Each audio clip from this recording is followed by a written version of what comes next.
We've been here at Fort Mifflin all day. We've been investigating all night. We've been testing different pieces of equipment, doing investigations without equipment, and we've definitely had some things happen that we have to review because there's a few things that we don't know what caused them. Fort Mifflin is not, I don't know how to explain it because it's not a creepy place. You don't feel creeped out to be here, but you definitely don't feel alone. I feel like I'm at a concert. Something we did earlier today was to use Michelle as a tool, essentially. And so she gave a reading earlier in the day, and I mean, no surprise, Michelle picked up on basically everything. What blew my mind immediately was she said there's a middle building that's kind of squarish with something sticking out of it, and there's a bunch of outbuildings surrounding it. There's tall grass, there's a lot of noise, there's a lot of movement, you see shadows. She's basically describing what everybody would probably say about Fort Mifflin. So since we know she's tapping in here somehow, magically, I don't know how she does it, we're going to call her right now and investigate with her because she seems to be really connected to this place.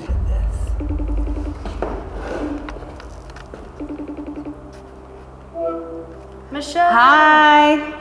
Hey everybody. How you doing? Pretty good. We watched most of your video. Well, we didn't get a chance to watch everything, but I have to tell you, your beginning, I will tell you, you are completely correct about the location. You described a middle building that's kind of square with something sticking out with lots of outbuildings, a wide outdoor space, tall grass, lots of movement, lots of noise, shadows. All of that is 100% correct. Yep. And how somebody would describe the location that we're at. That's cool. Did it again. Yeah. If we're going to investigate with you, where would you go with us? What building do you think we have to go to get documentation? Well, I'm really curious why I couldn't get into the one, like the one main building that had like the turret or whatever. Like I kept trying to creep on it, and it was just I could only stay on the outside. So that's personal curiosity. I don't know why, like, I couldn't get psychic eyes on it. I kept getting drawn to one particular, it looked like mostly storage. It was a smaller building in relation to that main one. But I don't know. Like, mostly curious about the main one personally. Well, I think we take you to that area and see if you can vibe in with us. Okay. And we'll just sit you, it's called Michelle on a shelf. We'll just sit you on a shelf and move you around. Just a floating head. Yeah. Yep. Yeah, no, it's just an ankle. We're walking with Michelle.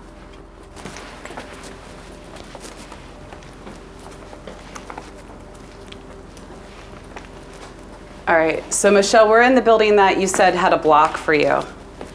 Yeah, okay.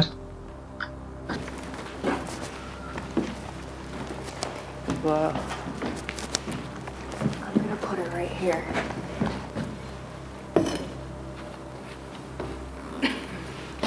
Possibly unrelated images, a wheel or something round, like a not a car tire, but something like almost like an old style wagon wheel or something that's that shape.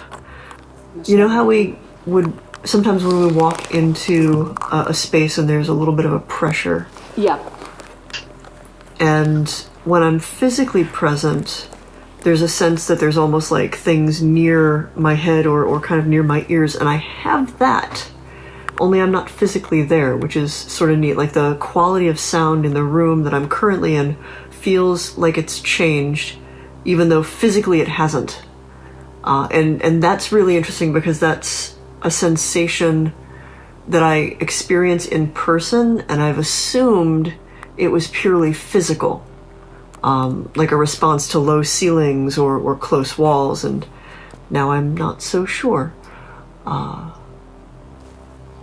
So there's a palpable weight to the environment in this space. Smell of dust and that sort of sifting particulate from an older building on the air that you can kind of taste, almost like a weird sweetness on the back of your tongue.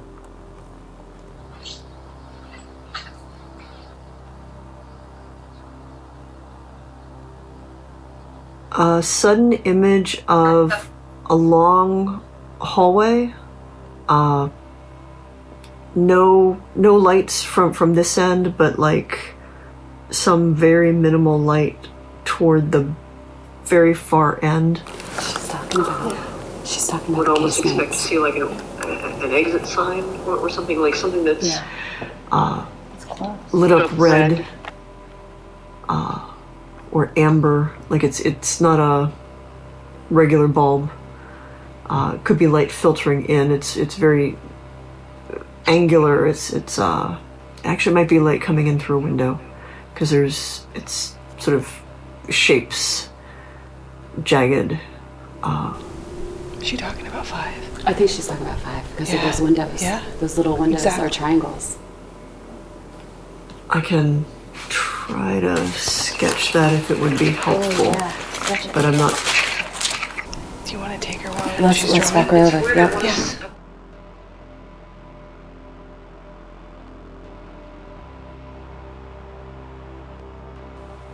Something about a floor that is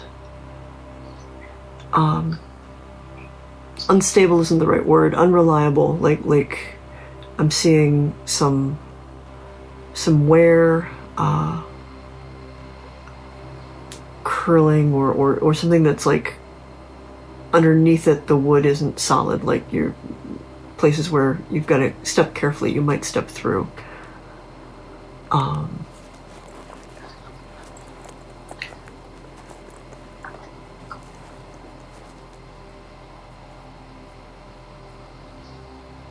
Still no spirits that seem to be human and intelligent, like nothing that's communicating directly with me or seems to want to make any kind of contact. Okay, Michelle's muted. So she was picking up on that wagon wheel Yeah, there's still the sense of things and all of the in the this and field, this of how the tree line, And the boards are. Yeah, and the rafters. And I'm When she said the building behind with the storage, but then she said there might be a smaller building off to the side. That's what I heard. The blacksmith shop. Blacksmith shop, yeah. So I might have to go over there. And then I feel like too, she was picking up on the casemates because she kept talking about the tunnel of light. Everything feels everything looks worn, like yellowing, peeling stuff on the walls, discoloration from water and mold. When I look up to the ceiling, everything looks uneven, either like ceiling tiles that have gotten warped or again, like peeling stuff. Age and disuse is the general feel.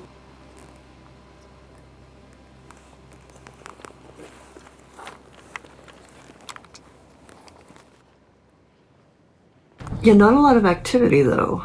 Like that heaviness of past events and people and perceptions, but nothing that's responding as I kind of creep through the halls and poke my nose through a couple of the open doorways.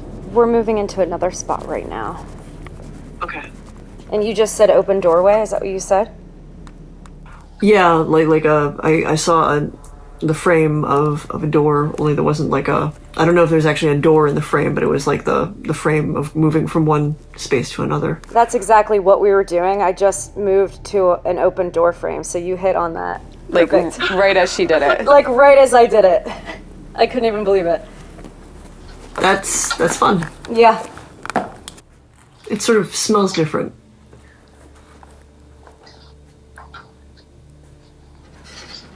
What's it smell like? A little bit more. A little bit more sawdust, a little bit less mold, or it just there's a difference in the quality.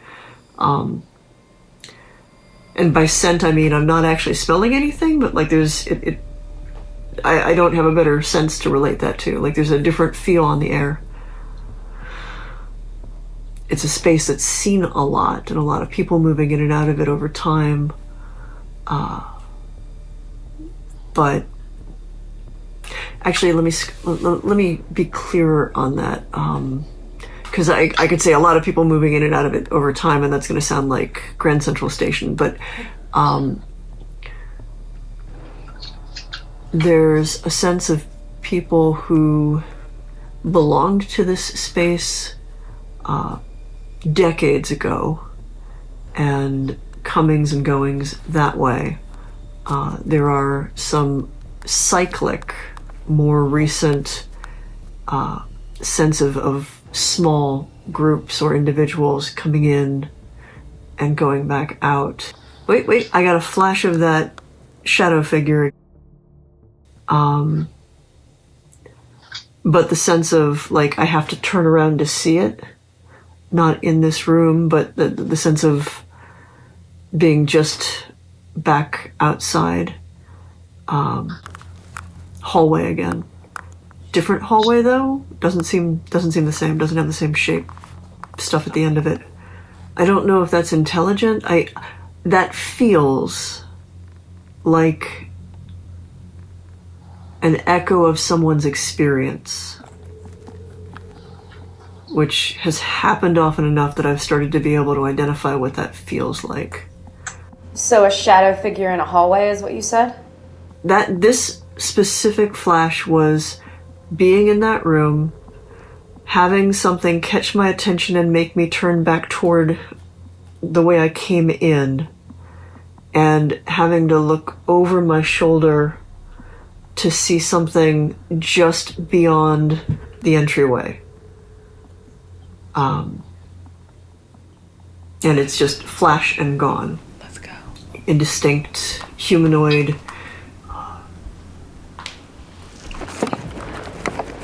Okay, we're en route to a new location, Michelle. Okay.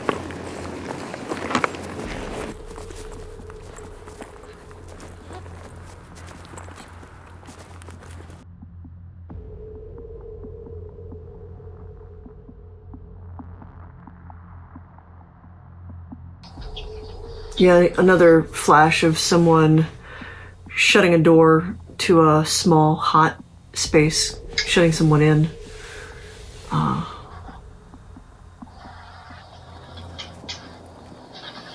Work, punishment, unequal power dynamic.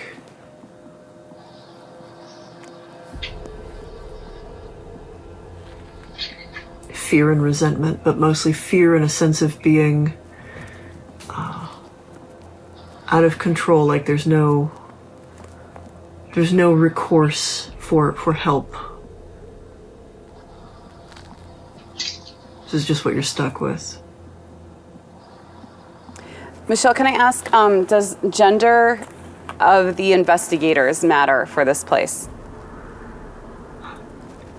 So I keep seeing a lot of things that I would identify as masculine, if not directly male. And there is rather than gender, I want to say that uneven power dynamic. So if something feels like someone is vulnerable or weak or easily preyed upon, that is a more likely target. Michelle, would you send us on solo investigations here? Or would you keep us together as a group? What would you do? Oh, breaking you up might actually get a little bit more activity. Because again, there is that cautiousness, waiting on the outskirts, and assessing almost like the threat level, like what can things get away with.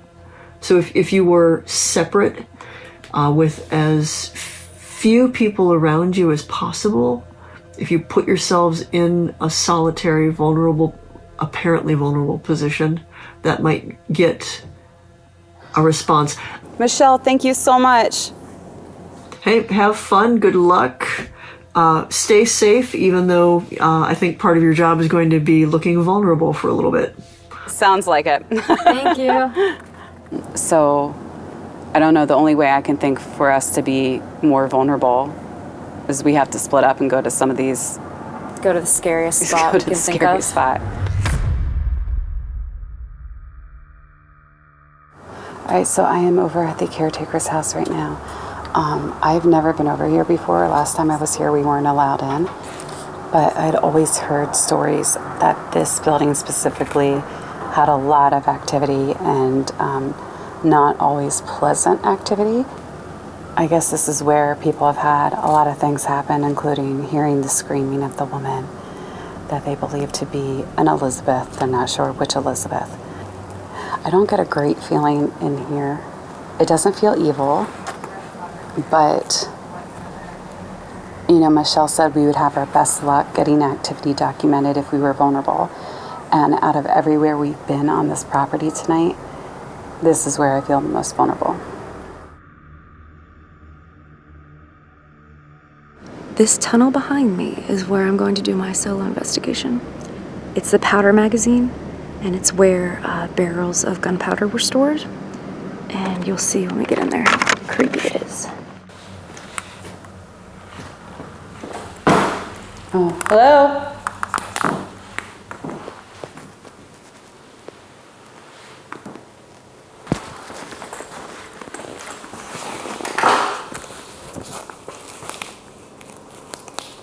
Okay. This is my first time over here. I don't know if you can understand what I'm saying, what I'm trying to do, but I would really love to talk to you. Is Elizabeth here?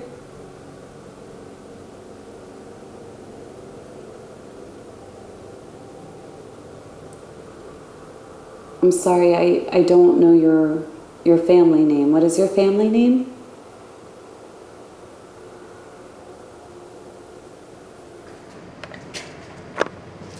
And it was like a zigzag pattern, I guess, for some reason. It wouldn't blow up or something. And then it opens up. Look at that. What's happened in this room? Let's see.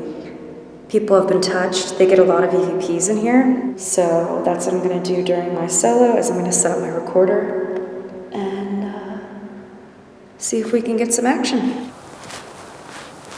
All right, now I'm gonna head upstairs.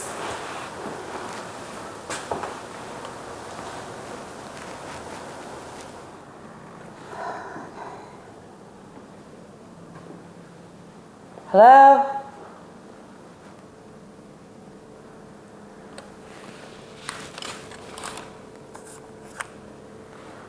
Okay.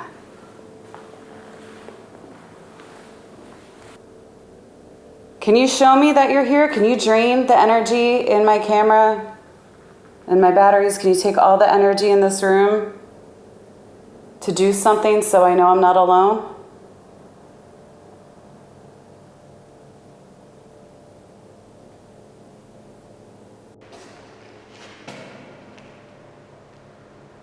Is there anyone in here with me? Were you a prisoner?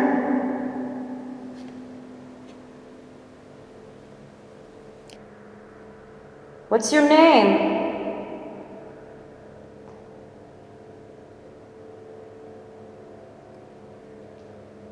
All right, I'm up in the caretaker's house upstairs, where a lot of people have experienced activity over the years, and there's definitely a stillness up here that seems a little unnatural. This is the noise up. Hello?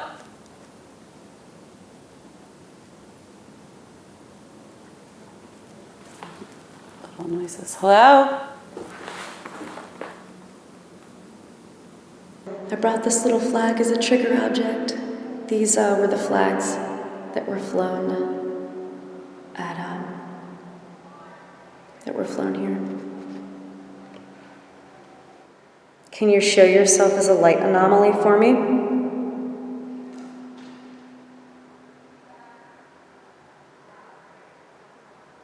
Maybe show yourself as a shadow?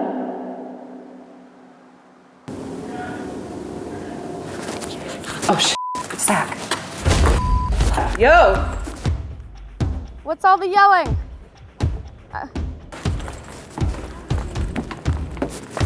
Hey, you okay?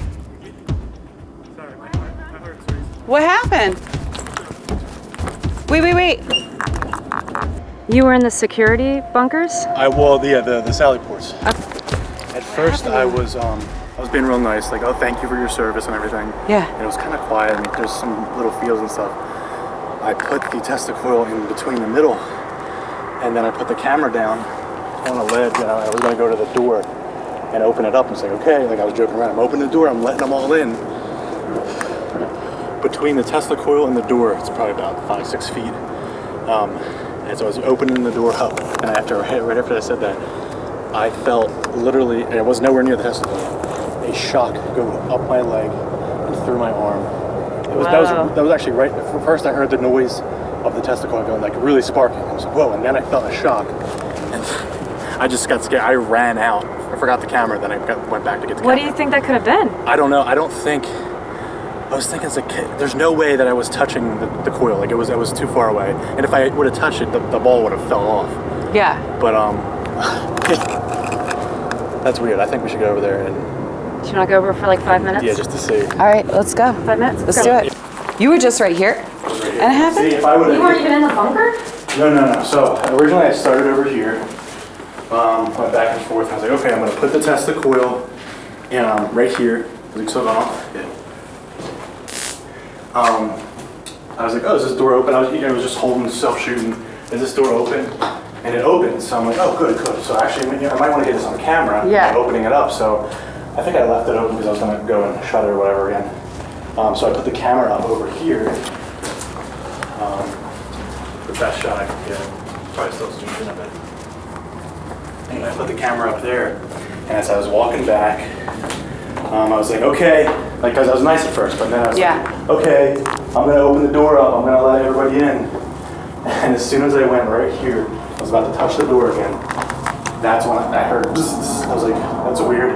And then it was like a jolt up my leg, through my arm. I don't know if it touched the door, like it was me when I touched the door or what, but it was literally like a jolt of electricity, and I just booked it. Oh, that was weird.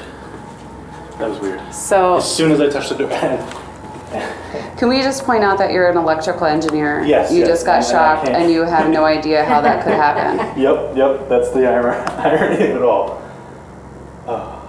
Do you think maybe that could have been a spirit communicating with you?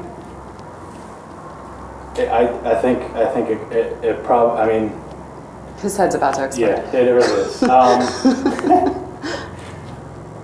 I don't know what it could have been, but I feel like the coincidence of me, the fact that I'm over here, opening the door, and I wasn't trying to like antagonize, I was just joking around. I was like, I'm gonna open the door, I'm gonna let them all in. And that's when it happened. And when we did the tour, Greg said these little bunks were pretty active, the security guards. Like I feel like opening this kind of triggered something. I don't know. Almost as if like a guard was kind of doing his thing and you opened the door out of nowhere. Yes. Like basically, like don't do that. You're not. Don't touch my door. Oh my God. That's my door, don't touch it. Oh jeez. Well, all right, we're here. I think let's just ask a couple questions. Let me shut this again so we can maybe recreate something like that. Did you try to shock Zak?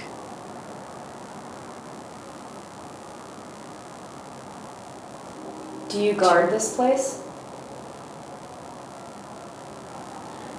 Well, it seems like you don't want me to open this door. I'm determined. I'm going to open this. I'm going to let them in. Jeez. There we go. I'm letting them in. Come on in. They're all coming in. The British are coming. Here come the British.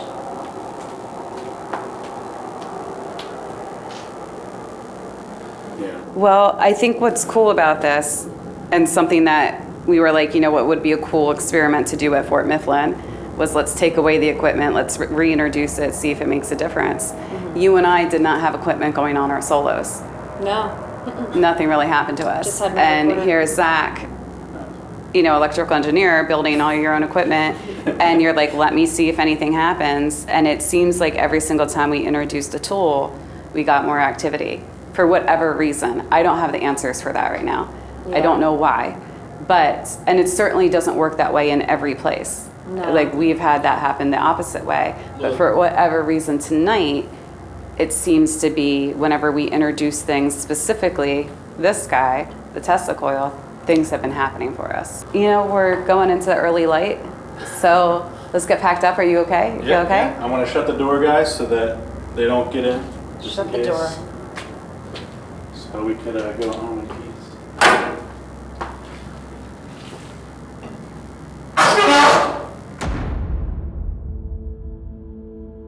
Okay, so we just got done our investigation of Fort Mifflin, and firstly, Michelle's reading, I don't understand how she does anything that she does. She described the layout of this place perfectly, down to the chipping yellow paint of the buildings, which Fort Mifflin does have. She pretty much picked up on experiences that people have had here over the years and was able to describe the power struggle that was happening on this property for decades.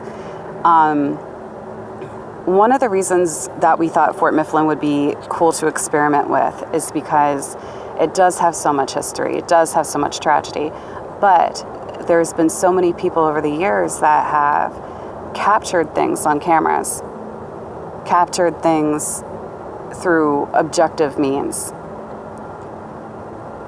So we thought this might be a really cool place to investigate just basically, and then bring in some better equipment to see if it makes a difference. And what's really weird is every time tonight when we brought in the Tesla coil, things seem to happen more. And it escalated to Zak volunteering to go by himself. Heather and I wanted to do solo investigations to make ourselves more vulnerable. There is a lot of space to cover in Fort Mifflin, so Zak volunteered to stay and do a solo himself. He took the Tesla coil and he got shocked. He's an electrical engineer and cannot explain how that happened to him. There is no logical reason why that would happen to him. So was it the equipment? Does the equipment somehow charge a space? Does it somehow allow whatever this energy is to communicate, to come through, to interact? How is Michelle able to basically draw where we are when she is hundreds and hundreds of miles away from us and has no idea where we are?